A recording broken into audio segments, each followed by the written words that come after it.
Right now, most hikers on the trail believe they know exactly where they are. They are looking at a screen, following a signal, trusting a device. But knowing where you are and being able to navigate are two completely different things. And the outdoor industry is selling you tools that blur that line on purpose. 7 navigation products and systems are failing buyers in the backcountry right now. Some are cheap, some are expensive. One comes from a brand you already trust for something else entirely. Stay through the countdown. 3 tools at the end are worth your money. I'm Ranger Jack. 17 years outfitting clients on alpine and winter backcountry routes, Rockies and Cascades. No brand deals, no sponsored gear. Every tool I recommend gets tested against one question: what happens when it fails and someone is counting on you? Number 7, generic offline map apps and free navigation apps with download before you go marketing. This is the one most hikers are running right now. It is free or close to it. It lives on the phone already in your pocket. The product page says offline maps, and that sounds exactly like what you want. A map you can access without cell service. The problem is that offline does not mean what most buyers think it means. Offline means the map tiles downloaded to your phone before you left. That is it. It does not mean the GPS chip in your phone works reliably when canyon walls cut the sky to a strip above you, or when tree canopy drops your satellite view to a handful of signals at bad angles. Consumer smartphone GPS chips are designed for road navigation and urban positioning. They are optimized for wide open sky. In deep terrain, granite canyons, dense canopy, acquisition delay and positional drift become real problems. And then there is the battery. Cold air kills lithium batteries faster than most buyers realize. You test the app at home on your couch, with the screen dimmed and location running in the background. You do not test it at 11,000 feet in November with the phone in an outside pocket. The GPS chip, the screen brightness, and the cold ambient temperature stack against you. A battery at 40% in the morning can be dead by early afternoon. 2 of the 3 clients I navigated out of a Colorado Granite Canyon a decade ago were running exactly this setup. Their phones went dark 3 miles from the trailhead. The maps were on the devices. The devices could not be accessed. They had trail junction screenshots saved to their camera rolls. One junction was not in the screenshots. For a well-marked loop near a road with a charged battery pack, fine. For a multi-day backcountry trip where cell towers are out of range and weather can change in an hour, this is not a navigation system. It is a convenience feature dressed up as a safety net. The offline map is not a backup. It is a dependency that fails the same way the primary system fails. Number 6, budget consumer GPS devices under $150 from white label and Amazon First brands. You see the product page and it looks right. GPS tracking, trail maps on the screen, coordinate display, route recording. It looks like the expensive units, and you assume, reasonably, that GPS is GPS. Same satellites, same sky, lower price. Why pay more? Here is why. Satellite lock speed, antenna quality, and map database are not equal across the price range. Budget units often ship with a base map, a road-level overview that shows highways and towns, but no topographic detail. Detailed topo coverage either requires a separate purchase or a third-party map download the packaging never clearly explains. The antenna is the other problem. A weaker antenna means slower lock acquisition in a slot canyon or dense canopy, and more signal drift when terrain breaks up the satellite geometry. In open sky, the gap is small enough that most buyers never notice. In real backcountry terrain, where you actually need the device, the gap matters. At $80 to $140, you are within reach of the entry level of purpose-built trail GPS units. The price gap is not as large as buyers assume. The performance gap is. For geocaching near roads or parks with solid trail signage, this gets the job done. For route finding in unmaintained terrain where the trail disappears at a drainage crossing, this is the wrong category of tool. The satellites are real. The map is not. That is the gap that gets people turned around. Number 5, mid-range GPS-enabled fitness watches marketed with navigation features. This one costs more, and that makes it more dangerous. When you pay $250 to $400 for a device with GPS tracking, route recording, elevation data, and a trail imagery campaign, you reasonably assume you are buying a navigation tool. You are not. You are buying a fitness tracker with a compass icon on the menu screen. Fitness watches are built to record movement. They show you a breadcrumb trail, a line that traces where you walked. Some mid-range models display a simplified map with your moving position as a dot. That is not the same thing as topographic navigation. The screen is too small to show contour lines at any useful resolution. The map library is often limited or locked behind a subscription. GPS accuracy is tuned for pace and distance, not for precise positioning at an unmarked junction. Wrist-based GPS battery life in active tracking mode, roughly 15 to 25 hours on mid-range devices under real field conditions, is not adequate for multi-day navigation, and that number drops in cold temperatures. Here is how this fails on trail. You run an out-and-back route. The watch records your path. On the return, you pass a junction. The watch shows a small directional arrow pointing back toward your recorded track. There are no terrain labels. There are no contour lines. There is no way to know from the watch display that the junction you just passed leads to a drainage running 2 valleys away from your trailhead. You follow the arrow. The arrow is pointing at your track. Your track goes both directions from this point. A breadcrumb trail tells you where you were. A topo map tells you where you are. Those are not the same thing when the trail disappears. For recording pace on a known route or monitoring fitness metrics, this is the right tool. For primary navigation in unmaintained terrain, this is the wrong one. And the price makes the mismatch harder to forgive. Number 4, fashion and lifestyle compasses. The keychain version, the clip-on carabiner version, the branded souvenir version, sold at trailhead gift shops and attached to zipper pulls. This is the one that bothers me most because buyers pick these up specifically because they want to be prepared. It feels like the responsible thing to do. A compass has no software to fail, no battery to die, no signal to lose. Then you look at what is actually inside the capsule. Budget and souvenir compasses often use liquid-filled capsules with poor needle damping and orienting lines that may be printed off-center. Most critically, there is no declination adjustment mechanism. Magnetic north and true north are not the same location. The difference, magnetic declination, varies by region and can be significant. In parts of the western United States, the offset can run 7 to 12 degrees or more. Without a way to adjust for declination, a compass produces a systematic directional error the buyer has no way to see or correct. I keep 3 souvenir compasses on my dead device shelf. One came off a client's keychain on a winter route and gave a bearing that was 9 degrees off. That client had no idea. The needle was steady. The bearing looked definitive. 9 degrees of undetected error translates to lateral drift that compounds over distance, enough to put you past the wrong saddle, on the wrong ridge, heading into the wrong drainage.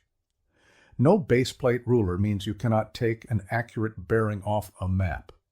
Damping that is too slow means the needle is still settling when you make the call. A quality base plate compass with declination adjustment costs $30 to $65. A souvenir compass costs $10. The difference in price is small enough that there is no excuse to carry the one that cannot be trusted. The word compass is on the label. The engineering to actually navigate with one is not in the product. Number 3, visitor center handout maps and Trail Association diagram maps carried as a primary navigation document. This one feels most like the right answer. Paper maps. Classic solution. Every backcountry safety guide tells you to carry a map, and most buyers interpret that as any map. They pick up the folded sheet at the trailhead kiosk, tuck it in the lid pocket, and feel prepared. They are not. Not for the moment the trail becomes unclear. There is a critical difference between a trail diagram and a topographic navigation map. A trail diagram shows named trails and distances. It is a schematic. It tells you what path goes where, under ideal conditions, when the trail is marked and visible under your feet. A topographic navigation map shows contour lines. It shows terrain shape, ridges, drainages, saddles, elevation bands. When the trail fades or disappears at a stream crossing, a topographic map lets you answer the question that actually matters. Is the terrain rising or falling to my left? Which of these two drainages leads to the route? Where does this ridge end? Most handout maps cannot answer those questions. They were not designed to. The scale is often too small to show meaningful terrain resolution. Many lack a UTM or coordinate grid, which means they cannot be paired with GPS to confirm position. For a well-signed loop in a national park where the trail is obvious and continuous, the handout map is adequate. The moment the trail disappears, because of snow coverage, an unmarked reroute, or a junction missing from the diagram, the map becomes useless. Having a map and being able to navigate are not the same thing. Most handout maps are proof of that difference. Number 2, outdoor apparel and pack brands entering the GPS and navigation tool category without navigation-specific engineering. Now we are into the expensive traps, the ones that carry real money and real transferred trust. You know this brand. You own a jacket from them, or a pack, or boots. The quality is legitimate in those categories. Then you see their navigation device or GPS watch, and the trust transfers automatically. Same logo, same outdoor imagery, same language, same price range as purpose-built navigation gear, same outdoor credibility. You assume it is not the same. Engineering excellence in waterproof laminate fabrics or load transfer frame systems does not transfer to satellite antenna design, navigation firmware logic, or map database development. These are completely different technical disciplines. When a textile or equipment brand enters the GPS device category, they are typically licensing firmware, sourcing chipsets from the same consumer electronic supply chain that budget devices use, and wrapping those components in premium industrial design that matches their existing brand identity. A client of mine once passed on a purpose-built trail GPS I had specifically recommended. He said it looked too utilitarian. He bought a navigation watch from the same brand at the same price range. On the first canyon approach of a 3-day alpine route, it lost signal lock and did not reacquire for nearly 40 minutes. The jacket or the pack from that brand may be legitimately excellent. This is not a brand-wide indictment. It is a category transfer problem. The logo earned trust in apparel engineering. Navigation electronics require a different set of engineering decisions, refined over decades of antenna testing and firmware development. The logo earned your trust in one category. It did not re-earn it in this one. Number 1, consumer-tiered GPS units from trusted navigation-first brands, sold at entry prices, without topographic maps included. This is the most expensive trap on this list, and the hardest one to see coming. The brand is not a trick. These companies have been building navigation tools for decades. The hardware is real. The antenna is purpose-built. The interface was designed by people who understand what navigation decisions look like on a backcountry route.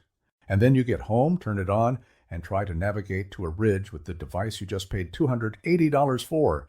And the map on the screen is a base map, roads, towns, and a featureless gray expanse where the mountains are. Multiple navigation brands sell GPS hardware at accessible entry prices with basic mapping included. Full topographic coverage, contour lines, elevation bands, labeled terrain features at the scale you need for route finding requires a separate purchase or subscription. That can add $80 to $130 one time or $30 to $100 annually. The device checkout price is not the total system cost. That distinction is rarely communicated clearly at point of sale. Many buyers never figure this out. They carry the device because the brand is trusted. They trust the device because it locks onto satellites quickly and displays their position accurately.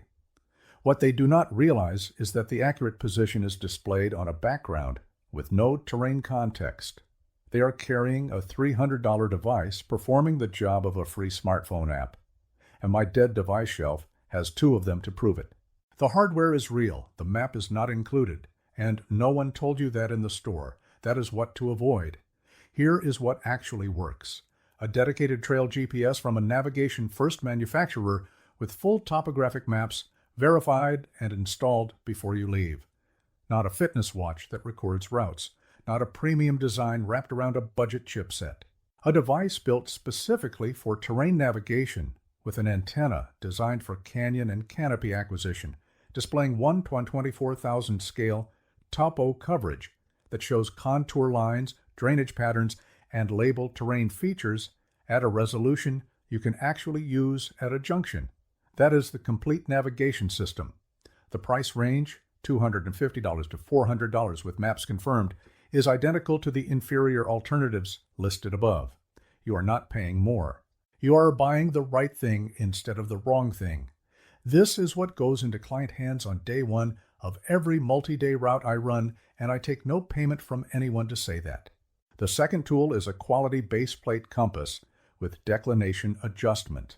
No batteries, no signal requirement, no firmware, no cold weather battery drain. Set your local magnetic declination before departure, and the systematic error that makes cheap compasses quietly dangerous is eliminated.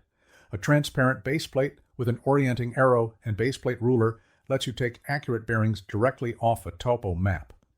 $30 to $65. One of the highest value to reliability ratios in outdoor gear. This is what I pull out when everything else fails. And in 17 years on alpine and winter backcountry routes, it has not failed me once. I cannot say that about a single device on my dead device shelf. The third recommendation is not a product at all.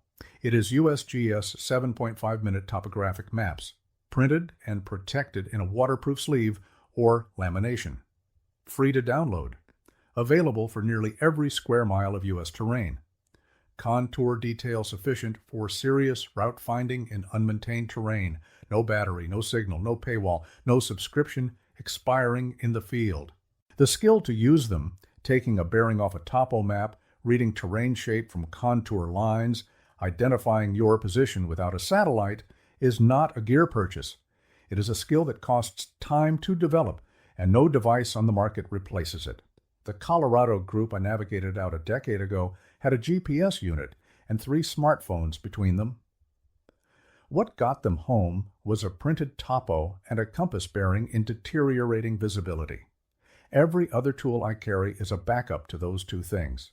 That is the key the title of this video is pointing at. It is not a brand, it is a skill set. Before your next trip, run through this. Does your primary navigation tool work when the battery is dead, the signal is gone, and the weather has changed? If no, it is a convenience, not a navigation system. Does your map show contour lines at a scale where you can identify ridges and drainages? If not, you have a trail diagram, not a navigation map. Does your compass have declination adjustment, and have you set it for your region before departing? If not, every bearing it gives you carries a systematic error you cannot see. Have you navigated out of dense terrain using only your backup system? If not, you do not actually know whether the backup works. And if you own a GPS device, are the topographic maps actually installed and confirmed? The hardware is real. The map is not always included. Outdoor conditions do not care what the product page said. They care whether the gear performs when the terrain gets serious. Tell me what you are carrying right now, the brand, the model, and how many nights you have used it in actual backcountry conditions. If a navigation tool has failed you in the field, I want to know exactly what happened, not what the product page claims, what actually happened on the trail. And if there is a device or system in this category you think I missed, or one I got wrong, make that case in the comments. I read everyone. If this video changed what goes in your pack before the next trip, that is the only reason this channel exists.